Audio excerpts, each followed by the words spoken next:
नमस्ते, मेरा नाम जीवन ज्योत्सना है and by profession I am a physiotherapist. हम आज इस वीडियो में बात करेंगे फीमेल का डिलीवरी के बाद जो कमर दर्द होता है उसके बारे में। नॉर्मली हमारा नॉर्मल डिलीवरी होता है या फिर सी सेक्शन डिलीवरी होता है, दोनों केस में बैक पेन होता है, लेकिन किसी का जल्दी होता है, किसी का लेट में होता है।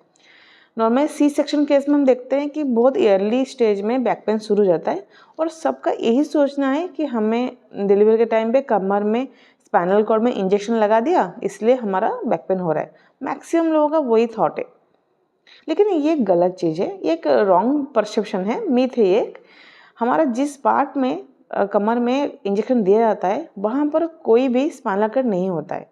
स्पाइनल कॉर्ड उससे बहुत ऊपर ख़त्म हो जाता है। वो एक CSF फ्लूइड होता है जहाँ पर हमें इंजेक्शन दिया जाता है और उसकी वजह से हमारा बैक पेन नहीं होता है। तो बैक पेन का कारण क्या होता है?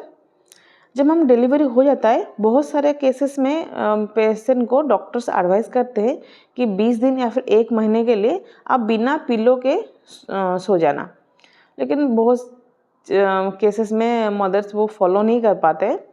रीज़न बहुत सारे होते हैं, नहीं कर पाते। अगर वहाँ आप फॉलो कर लोगे तो आपका फ्यूचर में बैक पेन नहीं होगा। दूसरी चीज़, डिलीवरी के बाद हमारे बॉडी में बहुत सारे हार्मोनल चेंजेस होते हैं, उसके साथ हमारा calcium, vitamin D and iron की कमी हो जाती है। ये एक कारण है हमारे हड्डी वीक होना और बैक पेन स्टार्ट होना के लिए।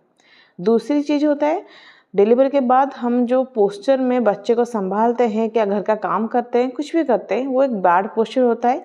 ब्रेस्ट फीडिंग करवाना, बच्चे को पकड़ के कुछ काम करवाते हैं, बच्चे को पकड़ के कुछ काम करते हैं, तो ये एक बैक पेन का रीज़न होता है क्योंकि बैड पोस्चर होता है। देन हमारे सी सेक्शन में जिस पार्ट में हमारा कट लगाया जाता है, सर्जरी होता है, वो एब्डोमेन एरिया होता है। हम सर्जरी की वजह से वो एब्डोमेन का मसल बहुत वीक हो जाता है। नॉर्मली पहले भी प्रेगनेंसी में जो स्ट्रेच होके रहता है मसल, तो वो वीक होके रहता है। उसके बाद जो हमारा सर्जरी होता है तो और बहुत ज़्यादा वीक हो जाता है, उसकी वजह से हमारा बैक पेन शुरू होता है। ये नॉर्मली सी सेक्शन केस में होता है।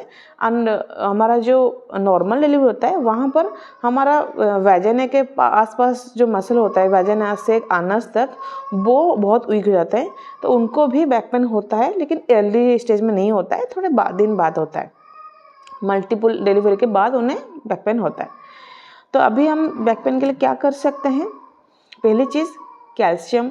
डॉक्टर अपन सबको आजकल प्रेस्क्राइब होता है डिलीवरी के बाद मेडिकेशन, वो आपको प्रॉपरली फॉलो करना है।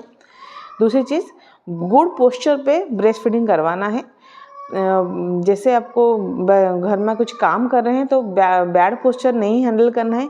फ़ोन यूज़ नहीं करना है बैड पोस्चर में। नॉर्मली मदर्स करते हैं आजकल, क्योंकि रेस्ट होता है ना, 2-3 महीने रेस्ट मिलता है, तो उस टाइम पे वो फ़ोन यूज़ करते हैं तो बैड पोस्चर में, जैसे कि सो के, बेड में सो के करना है, इसे कान में पकड़ के, गले को नीचे करके, ऐसे पोजीशन में फ़ोन यूज़ करते हैं, तो ये सब भी नहीं करना है।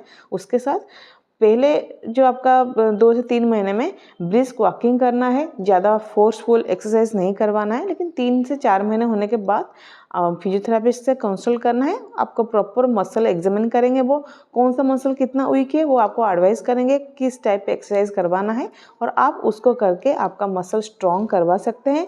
उसके बाद अगर आपका मसल स्ट्रॉन्ग हो गया, एब्डोमेन का मसल स्ट्रॉन्ग हो गया, तो आपका बैक पेन नहीं होगा। अगर हो रहा है तो कम हो जाएगा, अगर नहीं है तो भी आगे नहीं होगा। Thank you.